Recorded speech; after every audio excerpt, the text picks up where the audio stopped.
Welcome to this lecture on how to create a layout using QGIS.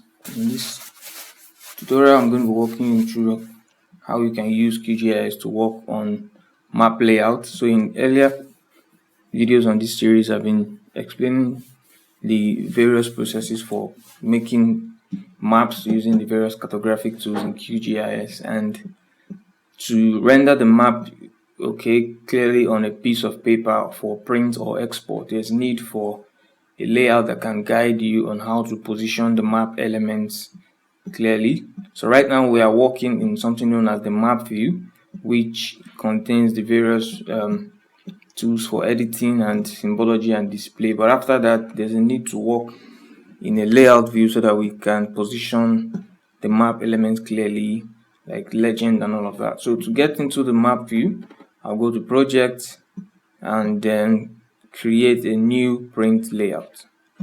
I'll be prompted to add a name for my layout, and I'll call my layout 1, and I'll click OK. So a new window comes up for my layout, and in my main project window, I can also manage all the available layouts I have. So for instance, I can use the layout manager to see all the layouts I have. So I can see a layout. If I click show, I'm taken to the layout window. I can also duplicate that layout or remove it as I want, and I can create templates for my layouts. And so if I want to quickly get to any layout, I can come to this layout option here and select the particular layout that I want to work with. Alright, so my layout is integrated into my project file. So whenever I make any changes to my layout and save that layout, I would also want to save my map project as well. Okay, so in my layout, there are a number of toolbars for working with the layout view. The menu toolbar provides easy access to different toolbar items for working with legends and map items. When I want to add an item, I come to add item, and I can add different kinds of items. I can add a map, which adds this particular map view into my layout. When I add a 3D map, it adds a 3D view from any of our available 3D views. So when I go to layer and I go to view 3D map views, I can bring in this 3D map view into my layout. Alright, so let's work with bringing in our map into our layout so that we can do some layout styling as well. And so to do that, what I will use is the add map tool, which will allow me to draw a map object into my layout canvas. So when I click this, I will draw a section to contain map object. And so it's going to render the map in the background, and you look at the items pane here now contains a map object. Now in the items pane, I can see all the various items that are going to be on my layout page. And then for my layout settings, I can come over here to page properties, which will guide me on how I can configure the page size and all other things. So this item properties comes up.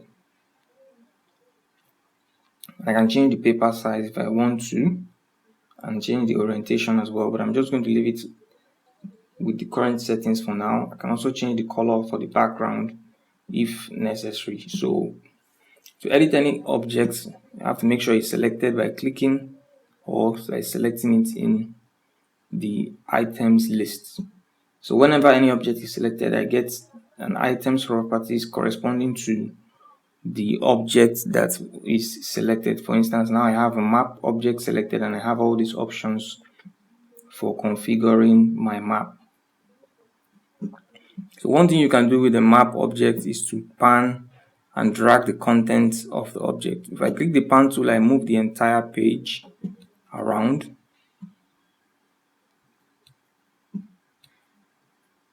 Okay, so if I zoom in, I can use the pan tool to pan the map page around. Then I use this to zoom in as well. the zoom tool. Alright, so I can also zoom in with my mouse wheel. Now I want to move objects within the layout view like the map. I use this select tool to move the objects around. So once the object has a crosshair, I can move that object around. Now to move the content within, I can also use the object tool to resize objects as well. But one important thing you can do is to use the object tool to move items within your map window. So within the map, I'll select this move item content, and I can move the map inside of the window to adjust it so that it can fit clearly into my map boundary. And so I want to adjust this as well so that it also fits in. So I can do this, and so even though it moves, I can also bring it back using that tool so that it gives me what I need. Now one thing to be careful of is the map scale. Now when your map is selected, you have the option for changing the scale. So when you move the item content or when you resize the map object, the scale may change. So it's important to have a fixed scale you want to work with, for instance 30,000. So when I press enter, the map is taken to that scale.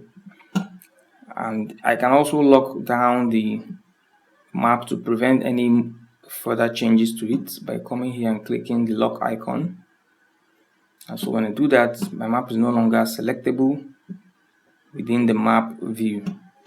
So I'll just unlock that and move the map around.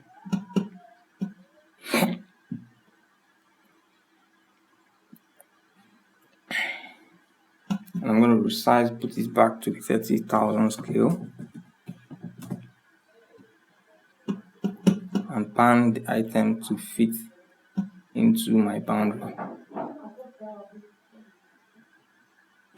Alright, so I can now move my map item to the position where I want it to be on the map. And if I'm comfortable with this, I can lock down the map. Alright, so we've explored how we can quickly work with map objects in the layout view. So to save, you can click save project, which will also automatically save your QGIS project as well. So the next thing we can proceed to doing is to configure our map object. And so to do that, I'll just quickly uncheck the map for now and then apply some basic settings. So we can apply a rotation to our map. Right now our map is using the current project CRS and also other items. So the map is going to render every layer we have currently selected in our table of contents, okay, our layer content list. So one of the first things to configure on the map is the grids. The grids are essentially the latitude and longitude lines on the map. And so to do that, the first thing you do is to come to the grid option here under the map item properties and expand this grids drop down. And so we'll create a new grid by clicking the add new grid plus icon, and then I'll select the grid I want and click modify grid. So I'm taking to more options for modifying the grid. A number of options here. The first is to select whether you want the grid to be enabled or not. So we want the grid to be enabled, and then we want to give the grid a solid style, which essentially gives the grid solid lines across the map. So the grid is using our map CRS and is running with our map units.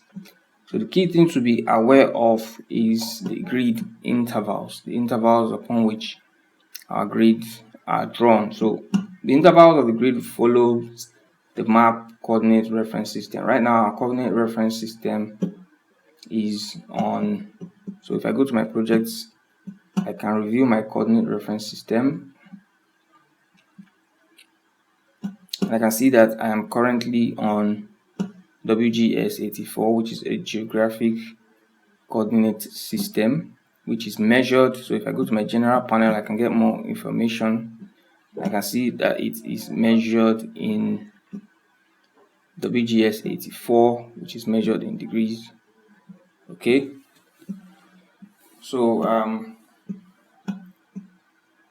right now our map is measured using meters. Okay, but I can also alter that using these settings over here. So when I go back to my layout, I want to make sure that I have about 1 minute interval, okay, between every latitude and longitude line. So currently this is measured in 1 degrees. Okay, so when I click the arrow up, it's increasing by 1 degree, and I want my maps to be 1 minute apart. So I know that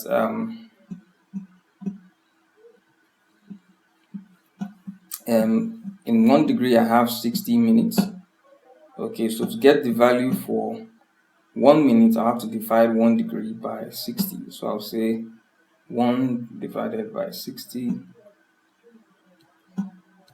That gives me about 0.00167. So I will copy that and place that as the interval in degrees for my grid. So I'll just quickly edit this to 167. So that is the interval for 1 minute, and you can see the map already reflecting that changes as well. So as you can see now, I have a solid grid, okay, for my map, and it's now rendering in the solid. So if I don't want to use the solid grid type, I can also use the cross. You just place these crosses here, or I use a special marker to mark the positions of start and end point. So I'm just going to continue using this for now. Okay, and I can change the line style, give it a different color, or just click here and perform more edits on the line. I can make the line a little gray. Okay, and then yeah, so that I'm just going to leave it at that. The frame is the map frame, okay, covering the entire extent of the map. So if I click outside the map, currently there is no frame for our map. So when I highlight my map, I can decide to create a frame, okay, for my grid. So I can give my grid a simple frame.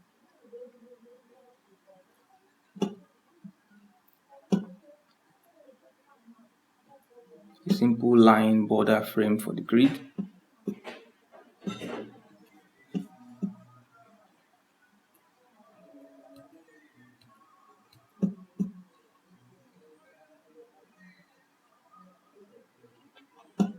And so finally, what you can also do is to draw the coordinates, okay, the coordinate readings of each grid.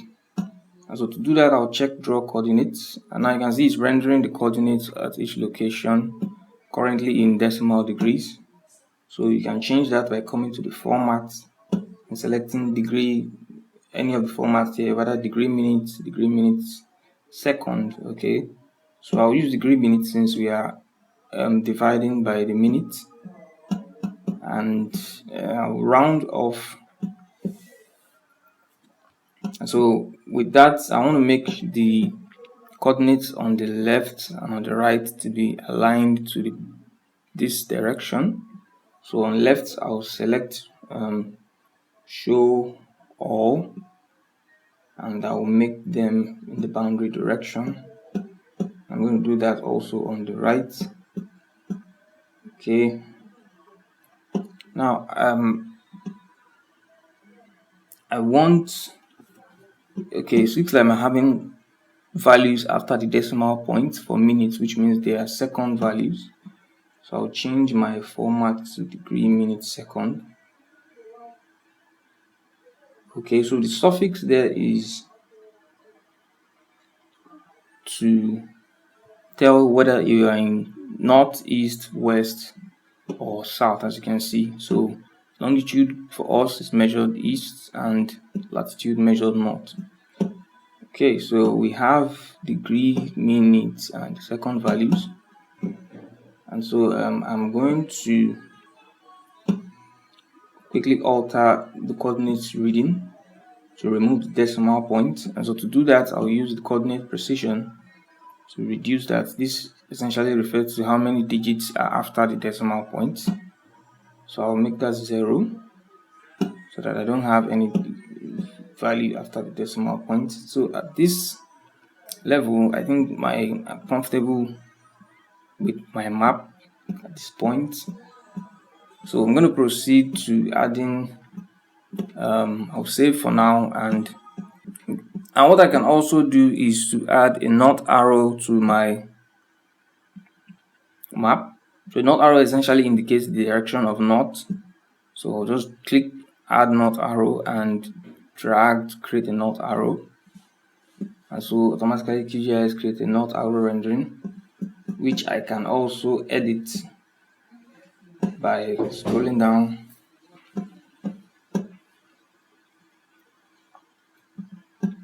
Okay, so once the north arrow is selected, I can change the fill color if I want, and the stroke color as well. I can also change the particular north arrow into a different north arrow SVG file. Okay, so I can change it to a different. So when I come to arrows, I can see a number of north arrows, and I can pick any one I want. And so if I double click the north arrow,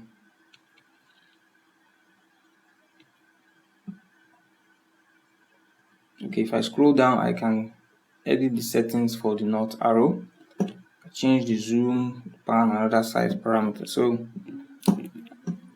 after the north arrow, you can also add a scale bar to show the scale of the map. So right now our map is on a scale of 1 to 30,000. So I'll click add scale bar, and most of the time you want to put your scale bar below your north arrow, or just somewhere below the map, somewhere down the map.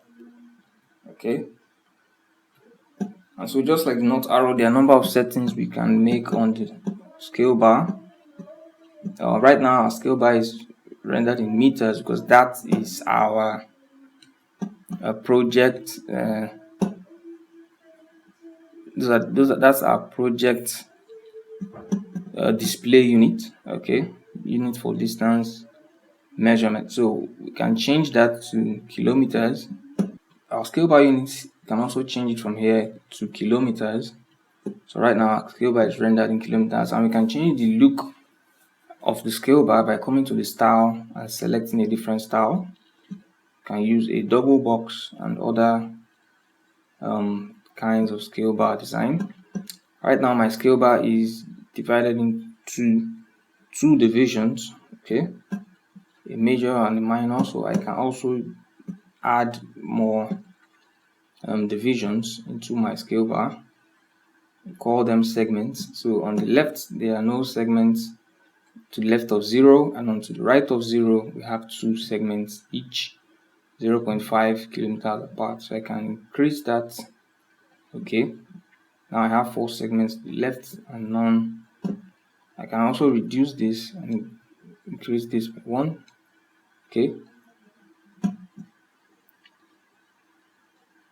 and then I can also alter the appearance of the scale bar and change other settings. But these are the main settings for the scale bar to fit with your map. One more thing you can also add is a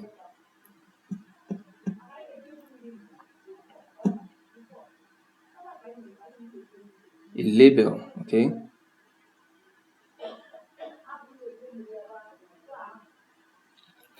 so we add a label showing the actual scale okay, text for the map. So what we'll do is to add what is called dynamic text. So add label here and just drag the label below scale bar. So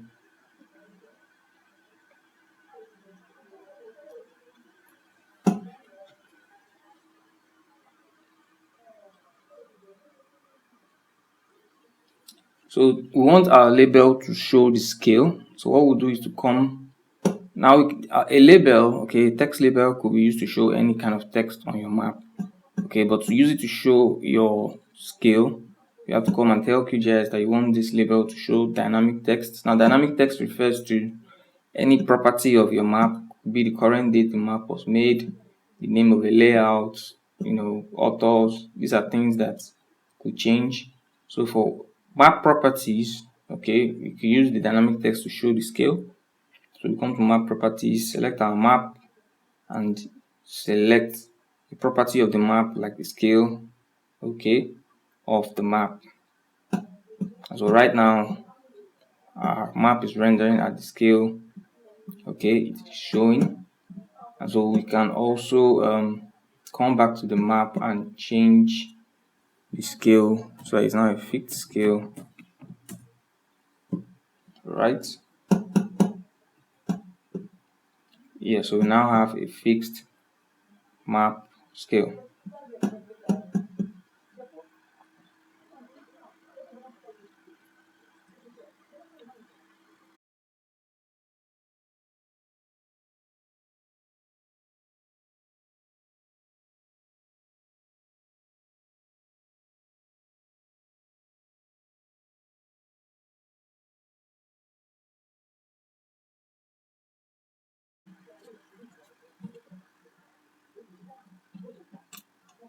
So if at any time you want to remove any object in your map, you can come to the items list, right click the object you want to remove and delete.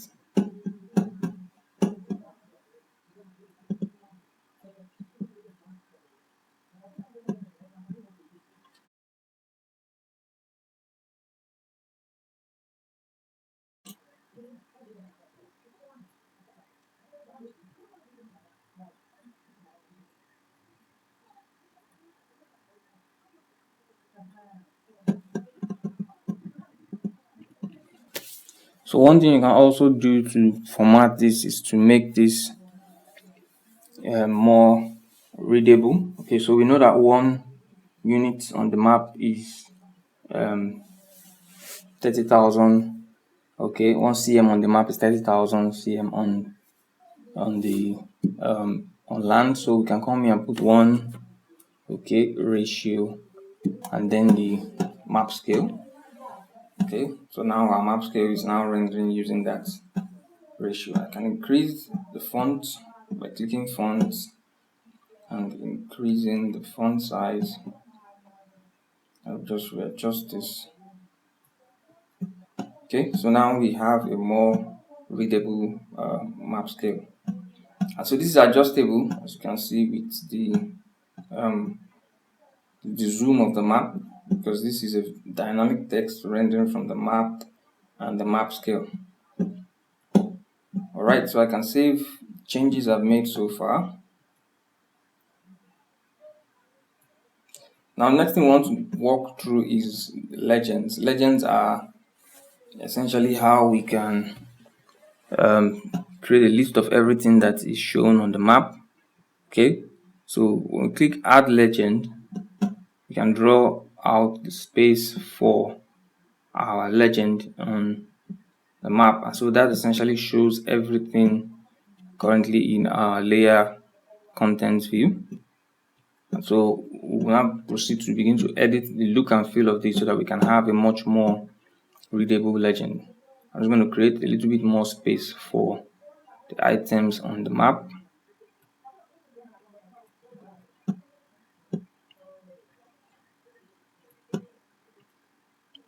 So if I drag, I can select multiple items.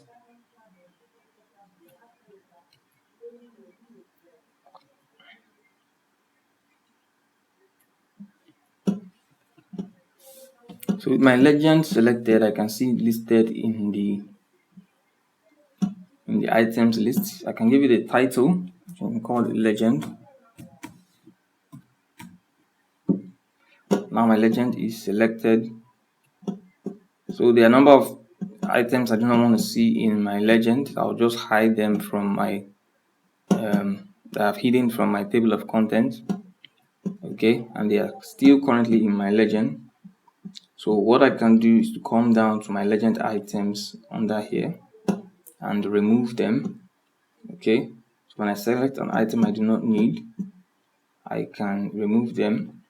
So right now it's auto updating, which means it is synchronizing with the main legend table of contents, which I do not want. So I'll uncheck the auto update and remove items that I do not need.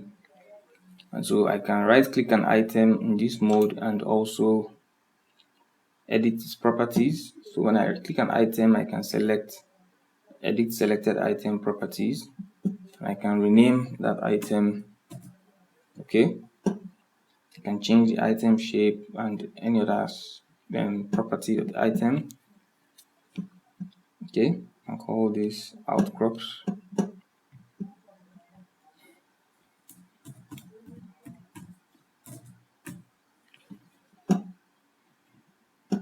So I don't have the section showing now, so I'll remove that. And I want to toggle on some roads, the map.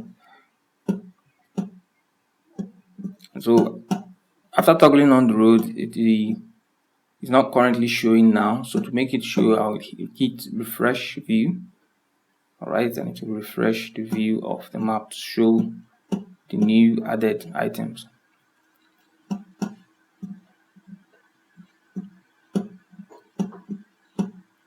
One more thing I can do is to just quickly edit the map scale to reflect the changes I want to see. Let me just make it 35. That reduces it. Make it 25.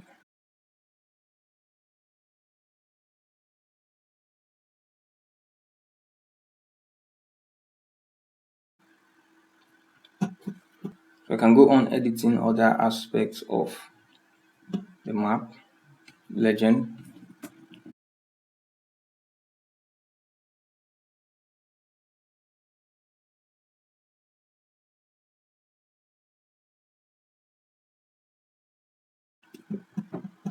Now I want to create space in between categories of my legend. Okay, and so to do that I'll use the columns option. Okay, column is how many columns I want in my legend. So I want some legend to occupy this space over here, so I'll increase the column count to 2. So now my some legend are occupying this space. I also want to change the spacing options. So spacing refers to the spacing in between items in the legend. So the space below the legend title is this space between groups of layers. Okay, so groups are essentially layer groups where we can join multiple layers into what is called a layer group. Okay, so I can add a group of layers and I can put multiple points, multiple features into that group. Okay, so if I don't want the group, I can bring out the features from the group. Okay, so that's the group option there, but we don't have any groups currently. So what we have are items. Okay, and so we can create space between our subgroups. Okay,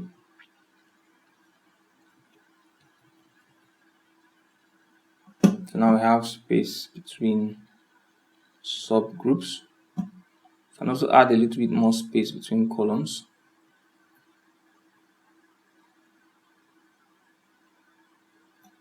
And then also add some spaces between our legend symbols.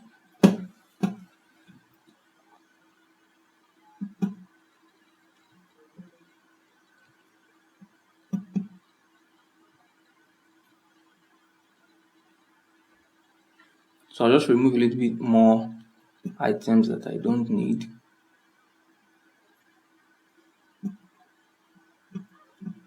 So right now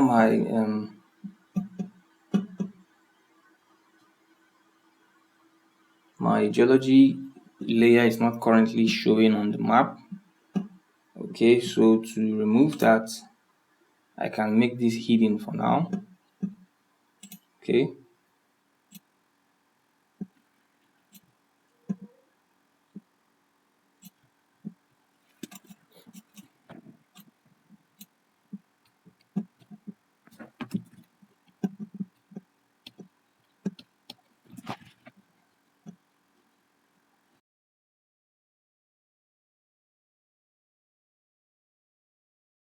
So what I can also do is to only show items that are currently inside my map. Okay, so right now I don't have the geology layer checked.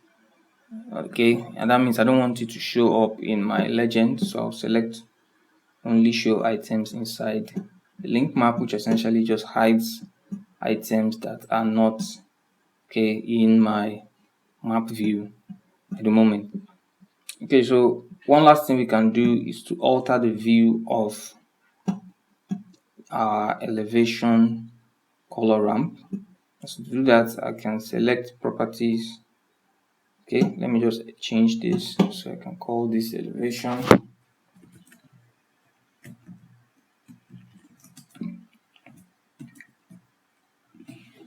which is currently in meters. Okay,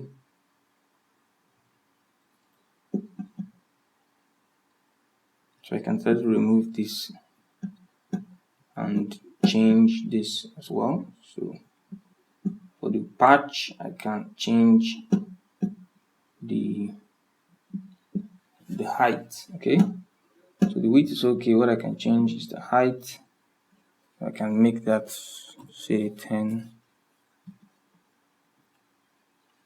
Jeez. Okay, so as I use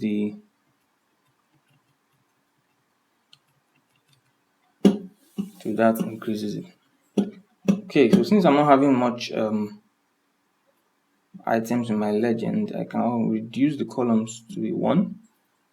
Okay, which works for me.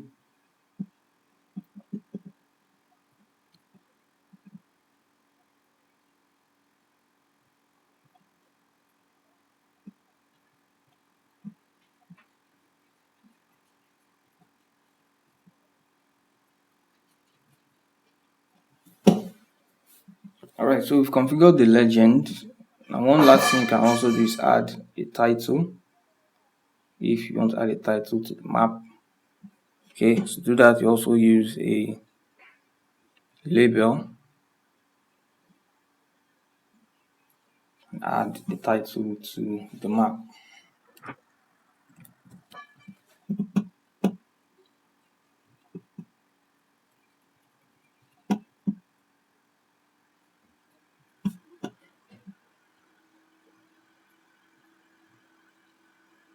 So one thing we can also work with is the guides, which are these blue dotted lines you can see that help us to position our items accordingly. Okay, so we've done some label, we've done some work on the legend. Okay, so those are the basic items that are required to produce a map. Other things you can add include arrows, graphics, okay, to highlight other things on the map and to show them. Okay, so when you're comfortable with your map settings, okay, you can also adjust items by bringing them, okay, aligning them to a particular direction. For instance, I want to align everything here to the left. I can select align left and I'll align all my items to the left, okay, just as you can see, and also align them centrally.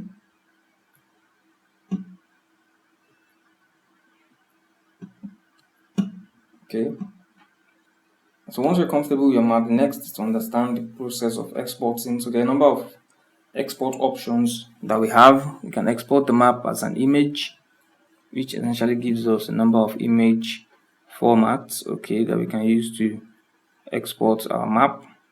So I'm just going to export them into a folder here.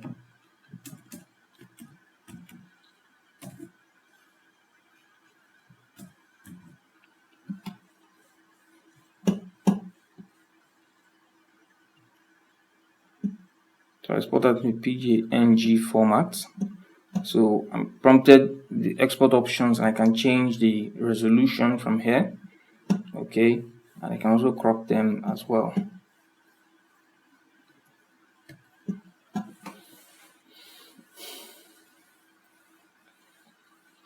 So QGIS runs the exports in the background, and I can get this confirmation saying that the map has been successfully exported, okay, into the image format.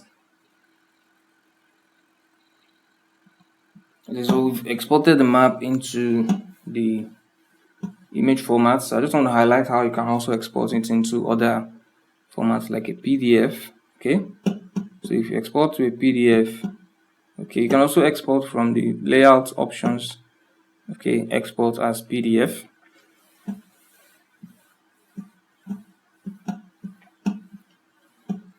And so for PDF, I get another export window, okay, which also allows me to append georeferenced information into the PDF, okay, which is called a geotagged PDF. Okay, I can create a lot more PDF options.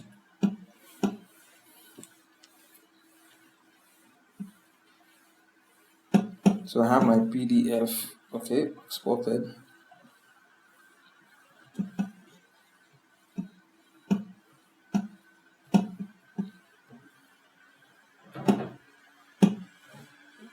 Alright, so that wraps up this series on working with QGIS. And if you want to learn more about QGIS, explore other training with Giseria, and in subsequent courses we'll be going deeper into more functionalities of QGIS.